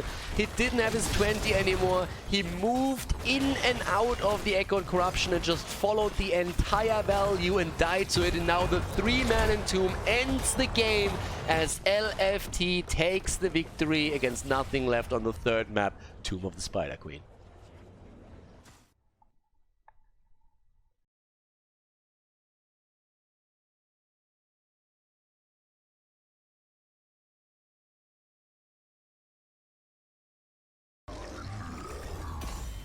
Game number 4. Not quite sure we're actually having 2 versus 2 on the board right now, but I'm definitely going to change that. So it is the 4th game, and LFT is ahead. They just took it against nothing left on Tomb of the Spider Queen, and now we're heading into Alterac Pass. And there we go. Alterac Pass is going to be our next map. Globals again. Big move here. And honestly, I actually thought originally that it was Nothing Left's map choice, but no, it is LFT who chose the map, since Nothing Left went for first pick and first ban again. So, we're having Ana already banned out. Tracer should be banned again. And honestly, it feels like every single time that you start to ban out Tracer and Li Ming, that DAB is really having his eyes set on Chromie, and I'm not quite sure if that's going to work out for them. She did do a whole lot of work in the last game and had a fantastic damage, but in the later stages, they definitely started to suffer, and that Entomb obviously just wrecked them. The Entomb and Pyke moving in and with the Echoed Corruption damage that nearly one-shotted him So I would be very surprised if they're not just simply going into an earlier pick for DAB right now and make sure that they get a different hero for him. This is also a much bigger map where obviously you have more options when it comes to global play, where you could go into Dehaka, for example, where you could go into, I mean, even Forsted. We have seen Forsted played a couple of times there as well. But yeah, so let's see how they're gonna draft this now. Maiev gets banned again, so did Zeratul. So Anubarak, for the first time in this series actually, is open. So he could be played now. And what's the first pick for them at this point? Again, I feel it depends a little bit on what Pyke wants to play and what Potibos wants to play. And they go for Anubarak right away. Question just is, for me personally, if they keep it on Potibos now, or if they're going to set Pyke into the main tank position again. Now, Pyke subbing in for them again shifts obviously the entire dynamic of the team a little bit. I have not seen him play with them, so there is synergy that usually still has to develop, and that's a little bit easier when you play with someone like Mopsio that you have experience with in the past, and has also a lot more competitive experience than Pyke probably does. Not trying to blame it on him, don't get me wrong, by the way. But yeah, he is definitely in a setup right now where there is probably more pressure on him, and that will, I guess, affect him a little bit. At least that's what was usually the case with a lot of the players that found themselves in such a situation. So we have Abathur, and we have Abathur with Rexa, which means we have Abathur with Misha. If you thought that Little Bear was already a pain in the ass, yeah, think again, because once that symbiote is on top of that beast, you will have a lot of trouble, especially if you're squishy. And as expected, there's the Liming pick. So super early, before it can get banned out, Liming is picked together with an Uburak. This means that there's also no counter with the Disintegrate against the Cocoon. We're having also linked on Tyrande, so a Nubarak Tyrande plus Liming. Solid. Really solid setup. Like an absolute solid base for whatever else they pick here. Good kill potential. They already have the stun set up. The Hacker gets banned out. Against Abathur, not really a bad choice. The question is, are we going to see maybe Falstad still in the game? That is still an option. We're having, on the other hand, also now a ban available for Nothing Left that they could play around. They banned Masquerade's heroes out in the past. Could ban Johanna if they are a little bit afraid of her, the wave clear. Illidan gets banned. Yeah, with Abathur, that definitely becomes a bigger option. In the past, we've oftentimes seen Illidan even played by Nothing Left. Team Russia, for example, also played him quite a bit, if I'm not mistaken here. But this is a map where with a hunt you can, with a pseudo-global, get a lot of value. Another hero, obviously, that has a pseudo-global is ETC. Getting that stage dive might be an option. Karazim benefits a whole lot from the symbiote and from Abathur in general as well, so he gets picked to try and run away from that guy when he has a symbiote on top of him. Genji in addition to that. I mean, it's honestly like full cancer comp at this point. This is a disaster if you're going up against this, and this is also something you don't want to play a lot of squishies into. Genji is already annoying enough as is, but if an Abathur symbiote is on top of it, he can do damage to the backline within seconds. That is insane. It's one of the reasons why when you have Falstad, for example, you see a Genji with the Abathur symbiote headed your way, you already know that you're pretty much dead unless he screws up. ETC, there it is. And we have Greymane. Alright. Greymane taken, and that leaves us with the last pick on the side of LFT.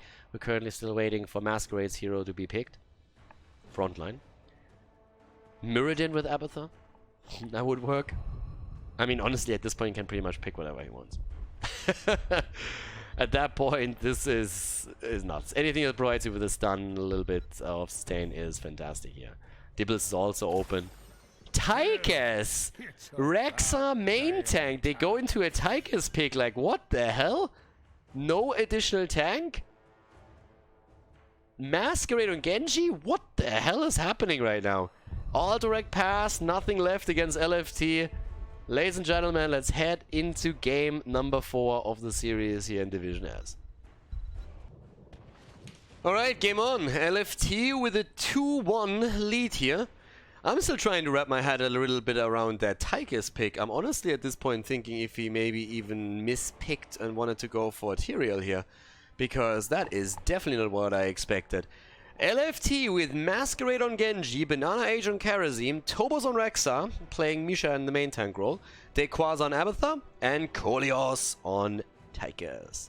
And over to the right side of the map, Potibos on Anubarak, DAB on Liming, Blick Kidney on Greymane, Pyke on ETC, and Linked on Tyrande. Now, I mean, there is obviously always the question, are you memeing a little bit? And that we had that in the past. But if you have a 2-1 lead against a team like Nothing Left, and you get that Abathur comp, you are not gonna meme around. So there's only two options. Either they really mispicked, or they really think this is the lineup. This is the setup that we need to go for. And I'm extremely curious to see how that goes. Because I honestly felt like through the conversations that the teams had in the lobby previously, that LFT did not expect to be in this situation. LFT expected Nothing Left to be ahead. But just look at this. Boss is about to fall here. Boss goes down, and thanks to the Abathur setup, they're getting some kills in. Linked is down too. It's still a 2-for-1 trade after Tychus falls here, unless Masquerade dies as well. And Masquerade gets a little bit more assistance through Abathur. But as I said, I don't think LFT really thought they would be in this spot. And now that they're all of a sudden ahead and just one single map win away from taking the entire series, I'm pretty sure that they are just looking at this and saying like, okay guys, we got this. Let's make sure that we just win that. Because Nothing Left headed into this series as the absolute favorites. By the way, the Guitar Hero taken. Again, the Abathur aggression. Heavily aggressive game now. Look at this. They're just zipping in, zipping out the entire time here. A kill against Blue Kidney. And Nubarak is coming too. With the Abathur assistance, they're all over the place. They're using the mobility of heroes like Karazim now as well. Masquerade has to zip out. Banana Age wants to obviously dash over. They might not get the camp right now, but they definitely got the kill. And with 3 kills against 1, they are just hyper aggressive in the early stages, trying to provide also a bit more space for Abathur to do his Worm's work. But that is an opening for LFT that is honestly a little bit nuts. I am really curious to see how this game is going to end. Obviously Abathur now with a pressurized glance, I mean we are going to see a bit more of a symbiote focus in the build that he's going to get. But yeah, they are heavily aggressive. The one thing that I still have to throw out with this is, obviously a lot of that stuff in the early game is still a little bit gimmicky. Because early game kills, while nice, don't really give you that insane lead that you oftentimes want. If you can snowball them slightly, that's great. But right now we're not seeing that. So it's 3 kills against 1, but you already see the pressure here in the middle, where they're just trying to go for a play. Raxa is also completely isolated now, and all of a sudden this entire situation turns. I mean, they have 5 manning the middle right now with the camp. They're pretty much just saying, hey, you have an Abathur. How do you react to this? And they get a kill now on top of that. So Nothing Left is not going to be affected by this too much. And they are going for the kills. They are trying. Masquerade is getting attacked. Blue Kidney will fall, but he gets the counter kill against Genji. And I'm lying. Blue Kidney actually gets the fuck out of there. What? The bigger they are taken on Tychus' side. Again, the superior talent over in the rhythm. Unless you're playing an ARAM or you're just quick matching around. But if you're actually in a halfway coordinated setup, it's all about the bigger they are. Try and burn the target down at the start and then follow up with the rest of the team to go secure the kill. That's what we're seeing here from them. Kolios on his Tychus. But yeah, we have 6 versus 6, and still the question, can you take that? Pike is someone that they're trying to chase down right now. Misha again gets the symbiote too. They're trying to follow that up here, but they can't get the stun in.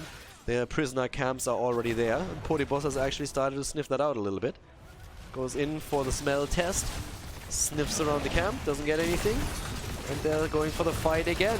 Masquerade with a deflect. Ooh, good combo there that we had from Greymane wants to get the kill, but yeah, Li Ming already providing a bit of damage, and that worked out nicely. Daikwaza obviously trying to get a little bit more experience for them through the body soak up at the top lane. That's what we're normally seeing from Abathur. Body soaking as well as trying to get the symbiote value. Has always to keep the minimap in mind and make sure that he knows where everybody is positioned, or he might fall victim quickly to an attack. And yeah, with that, we have now also the subterranean shield taken after the bed of barbs for Anubarak. Mule claimed for Abathur.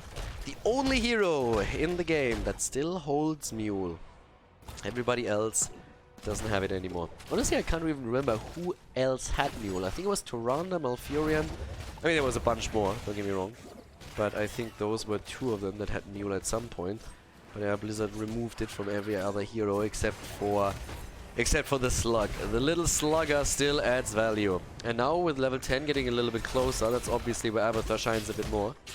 We're having right now also the Needle Spine taken on level 4. Adrenal Overlord would have been another choice, especially with Karazim in play. But Echo Paddle taken for ETC. And still a wrap around at the bottom of the map. DAB is currently playing this against Misha, trying to do his thing. And we're having the invade again. As long as you have the extra hit point bar in the game, you want to get as much as you can out of that. And there's a kill against Genji. Yep, he couldn't do nothing there. That was nice setups. 1 stun, 2 stun, 3 stun, and a dead Genji on top of that. Mana Mule gets dropped. Nothing else to be done with it right now, so the Mule gets dropped there, and he actually symbiotes it too. Yeah, LFT is definitely having a bit of fun with that, despite the fact that they're trying to take the 3-1 victory here. But this is going to be nothing left with a lead in the objectives. They're going to get the first Raiders onto the ground right there. Currently down to the bottom of the map. Still Rex are pushing this out, but obviously now we're going to have the Raiders spawn any second, and those are usually pretty powerful. So in the early game you might even get the fort here in the middle because the entire wall has already been opened up. So there's definitely a play to be made, especially since Spotted Boss is already spawning a couple of additional beetles for the shots here and trying to keep everything alive. Raiders are nearly arriving, and Greymane is currently assisting the bot lane. Rotation into the middle though, as they're trying to flank that out. There's the aggression against Tyrande, one of the squishies, and no kill. And the level 10, immediately used as well. ETC comes in with a stage dive. Can they get the kill against Grey? No. Genji does not die. No, not in this case. Then again, we're having the Raiders getting value at the bottom, at the top, also in the same time here in the middle. The fort is about to fall. But 10 is now ready on both sides, and that gives us again the Odin that can immediately get popped here. Abathur also has the copy now up. Can copy quite a few of the targets here. Times are of course over, where you could use the heroic ability of the hero that you copied, or we would have the double Odin appearing again in the game. Those were the times. Odin, like one of the most imbalanced compositions that existed in the early days of Beta and Alpha, was Tacita, Tychus, Abathur, and Rhaegar. Bloodlust with double Archon or double Odin plus Archon plus Odin. That was absolute insanity. That was one of the setups that just destroyed everything. And Blizzard has taken that away when they decided that it was too much for Abathur to also have access to the heroic ability of the hero that he copied. But with that said, we're currently having the immediate attack towards the keep, finishing that structure off. Also, Greymane still at the bottom of the map here, starting to take his thing. But yeah, let's have a look at Blikitny, if he can actually start to help the rest of the team to maybe even get another structure there. The Mule is actually getting put to some actual work. Ooh! Diving past Banana Age. Now that was probably not really in the cards for him, and now DAB is on the run. On the run and dead. Double ult being used here for that, but still that's a kill that they're probably pretty happy about. The stun against Tychus, more stuns coming in as Spotted Boss is just delivering. Kolios is on the run, and in comes Masquerade again, trying to deliver a bit of pain towards Blikitny, who's trying to go for a kill, and Blikitny is going to fall here. Yep, goes down. That's the end of Greymane. So now we have 5 kills against 4 in this game. 12 versus 11, slight lead for the French team. And, as it happens, we're seeing the prisoner camp activated again. Owl gets hit onto Dequaza, who probably has to change locations right now. It's a bit too obvious if he keeps staying there. Might have an ETC stage dive on his head at some point. But yeah, they're trying to go for the objective to turn this around. Structural advantage goes to nothing left. And also they might get the kill against Masquerade again. And barely not. Misha pays the price. And Abathur still with the experience attempt down at the bottom. And once again, damage coming out from Kolios. The setup that we're seeing from LFT so far is definitely doing something for them. My question is always, how much can that scale into the late game for them right now? Without having a proper main tank and just running Misha as the main tank together with Rexa, having Abathur here in the mix, not really having anything where they can just rely on the second tank. I honestly expected Masquerade to go into any kind of tank with an additional stun. That would have still been a lot of damage for them, just simply because of the Abathur factor and obviously also Genji. But as it stands, they declined to do that and went for this setup with Tychus, who has the Odin now up too. Level 13 gives us a Soma Transference and the Neo Steel Coating. A lot more survivability now on the heroes thanks to that. Quicksilver, survivability as we talked about it, also increased from Karazin's perspective thanks to it. But the bear is down. Bear is down again. Then again, Masquerade is already sitting there interrupting this as much as he can, buying a little bit of an advantage for his team over here. Yeah, gets the interrupts one after another. Link over the channel on the other hand. Podibos does the same thing on the left. They're saying, hey, if you can do that, we can do that too. And this down here might become an issue. Okay, the Quasar, I don't think he has actually even been seen. I don't think he was in vision. But that could have been a problem. ETC is going to go for the stage dive. There it is. Tobos is down. Tobos dead. Cocoon on the ground too. They're trying to get the kill against Tyrande though. And she's just absolutely helpless against this. There's nothing really that Link can do. And there's a kill against Tychus now as well. Nothing left with the pressure plays. Banana H and Masquerade are trying to get another kill. But the problem is that despite all the mobility that they have, and all that kill potential against Li Ming and also Tyrande, they just don't have the sustainability to get even more kills here. They do a lot of damage, but Banana H, 7-sided, he's doing way more than... The fuck? I think he could have gotten a kill against Nubberg too. Gets the kill against Li Ming. Abathur makes it possible, and again the Mule on the ground here. Mule on the ground, Abathur just teasing the entire time. And this gets bananas. That Abathur value, holy cow. Karazim with the kills there. This is why you pick Karazim with an Abathur. That's the reason right there. Seriously, Abathur and Karazim are absolutely insane. I mean, it's so much transference, having the level 1 here as well, Needle Spine, 7-sided strike that came through, and now they're trying to play for the objective. It's still 7 kills against 6. It's absolutely perfect. There's the contest again. But Abathur, does he have the copy? He does have the copy. There's again the stage dive. Cocoon on Genji. They're trying to make the play here. Genji's going to be back in just a second. And, yeah, but those minions get the prisoner camp back. Yeah, attempted slide onto him. Even the Wave of Force being used here, but Masquerade is still in play. Didn't lose anyone just yet. And they didn't really use a whole lot of ults either. They used the ult of Rexxar to get away. But keep in mind that with all of this, we're still having Abathur at the bottom of the lane holding this for now. So that works for them. And they're starting to play around the objective again, but obviously heroic cooldowns are also starting to tickle down here. Karazim has a 7-sided up again, might have to use it here, and does to dodge the combo from Li Ming. That was a good move. Here's the copy, and we have a double Genji again, and guess what they're going for? DAB and Link, those two are the targets, and they're jumping on them immediately. There's the X-Strike, Masquerade with a deflect, trying to jump away, gets out, but there's the kill against ETC. ETC is dead. Can they get a second? It doesn't look likely, but they have now a 4 versus 5 on the map, and Abathur, of course, can still help out with the symbiote, and there's level 16 on top of it too. That gives us not only, yeah, nice, the feign death against Blikidney, and the dog is about to go down. Yep, Cocoon or no Cocoon, doesn't matter.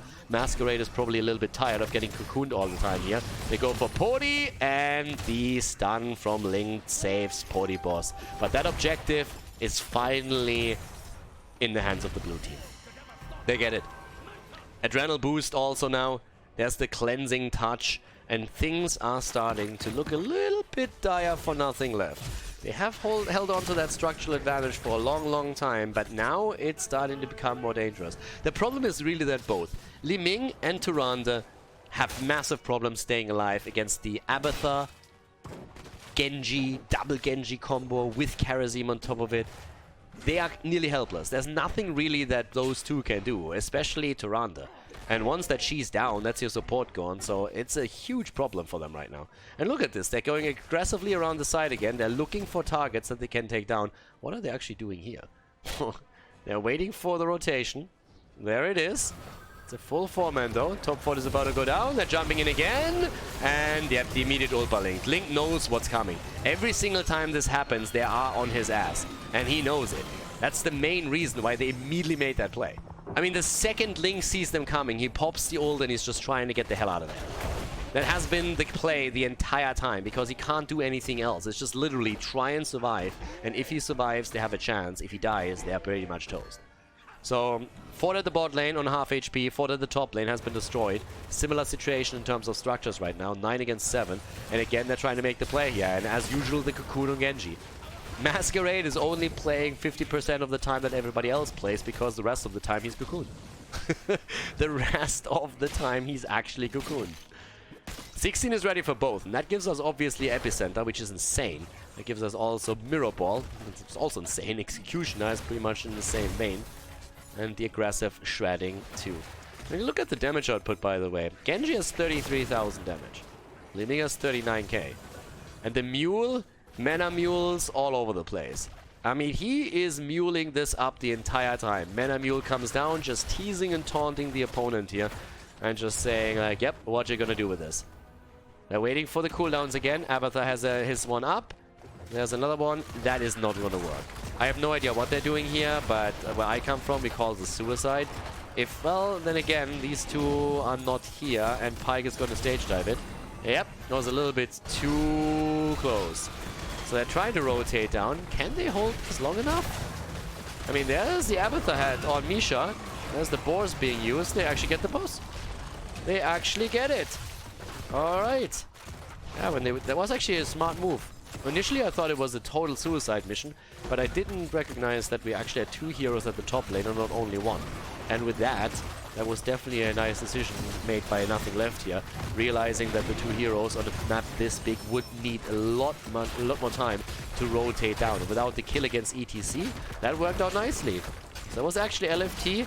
I mean, I don't even think you can blame them for this. I was about to say, like, they screwed up a little bit, but did they really? Because their idea was to just simply gank up on ETC, and with the two really quick, like, mobile heroes, that wasn't really a bad idea.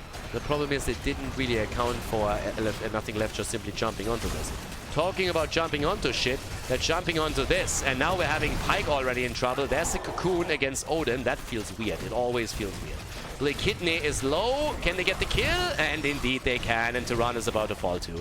Double kill again. The boss is, by the way, starting to take the keep down. Pyke is also going to fall. That's a triple kill, and they're looking for DAB next, and DAB has no chance of survival there. Absolute none. Polyboss, on the other hand, he might get away, but I can tell you what's not going to get away. That's that fort, that keep. Ooh, what? Oh, the mule. Polyboss. Polyboss is still sitting there, but he is also going to die. He's trying to get maybe even the keep here, but I do not think so. Well, can he? No. 5-man wipe as all is said and done, and the keep is still ready, and the mule is going to start to repair that thing. And obviously at this point, with level 20 in their hands against 19, with 14 kills against 7, this is starting to look incredibly difficult. Transgression, we have Hive Mind. I mean, can you imagine how Tyrann feels at this point? Seriously, Ling probably just wants to kill himself in every single fight right now. Just make sure that their opponent doesn't have to do the work and do it for them. Because now you have Hive Mind against you, with Kharazim and Genji jumping on you. Guess how that's gonna work.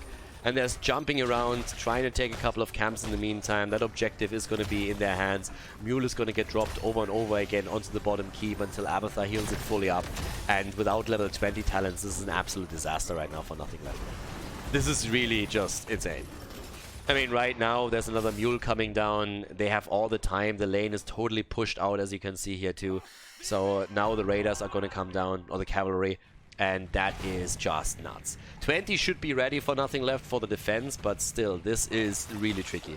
With Hive Mind and Abathur just getting even more value out of it, this is just absolutely deadly for everybody here. If they can get a hero somewhere, maybe get an isolation kill, that's a different story, but outside of that, it's going to be tricky. I mean, again, this thing is just getting repaired, so nobody can even jump in and try and get that quickly. There's no snipe from the outside possible anymore. And Nubarak is 1 stack away from getting his 30 and his level 1 completed, which would, there it is, finally give him the extra 500 HP. Ford in the mid lane obviously is a goner, but this is the push. Big red button comes in, and yep, now we have the mass damage. Can they get the keep here? That's what they obviously really want. And we're already having the cavalry nearly taken down. Gets a bit of damage in. Big red button value. A noob Arak gets a noob Araked. And that's the end of him. Transgression already being used. Even more poke from Tigers as they're trying to go for that keep. Burning down ETC pretty quickly. And yep, that is going to be the first keep of the game. And as we're talking about the first, we should talk about the second. That's attacked the top lane and might fall as well, as that particular cavalry is still doing massive damage and has a fair amount of hit points left. And that's keep number 2. Down right here. Nearly a save from Li Ming, but not quite. And they are going for the third one too. They are absolutely destroying them right now. Nothing Left might actually lose this series against LFT. It's insane. It's honestly insane. Nowhere have I ever even considered LFT taking this that easily. I mean, easy is maybe the wrong word for it, but I did not believe that that would happen here. But again, there is also a sub-player today on the side of Nothing Left, which is obviously also a factor that we have to consider. But LFT definitely shows that on a good day, they can contest the top 3 teams here. And even if they don't win this, which at this point seems nearly impossible not to, then that's a valiant effort. And with that comp in particular, that works out for them is pretty nuts. So obviously, this is getting a lot of HP back, so you need to commit when you commit, but without any armor shields, that's still a problem. There comes the cocoon, they burn it down right away, and they're just toying around them right now. But without any armor shields, that's honestly a problem. And now the prisoners are getting located again, which means that we're soon going to see another play for the objective. There's also a double boss on the map right now that you can play around, but you can even backdoor that core at any point. One of the big things on this map is still that obviously that core regenerates, and they're chasing them right now. They are chasing them. Masquerade, ooh, that didn't connect. ETC, yes, and that might be the end of Karazim. Nope, Karazim gets away. He gets the dash, and they're going for Linked. They're going for Linked, and that is game. That's game. Blikitne is down. So is Tyrande, both of them eliminated, and that's definitely game. There's absolutely no way anymore. DAB can't change it, and he dies too. Li Ming is dead. That's 5 versus 2 on the map, and the core is obviously going to get attacked from 3 lanes already, as we're having just every single lane without a key, pushing through with those gnolls. Fantastic setup now. They're going for Pyke. That's going to be another kill right there, and ETC falls. ETC is dead. 4 heroes down. They go for the core, and that's victory. LFT, they take this series against Nothing Left. Nothing Left, they actually lose to the French team. The Baguettes make it possible here. They take the core, they take the 3-1 lead, and Nothing Left loses the best of 5 series here in Division S. GG and well played, as LFT takes a major victory against the top 3 team in Division S Europe. Hey guys, thanks for watching today's video, and I hope that you enjoyed the match and the commentary. The remaining time of the video has been added to protect against spoilers caused by the length of the video itself. But please keep in mind, though, that this does not only mean more work for me, but also has a negative impact on the popularity of the videos and the channel because of YouTube's algorithms. It would be greatly appreciated if you'd consider supporting the channel and help me to continue the daily esports coverage by clicking the join button below the video or supporting me through the Patreon page linked in the video description. Thanks a lot for the support, and see you guys next time.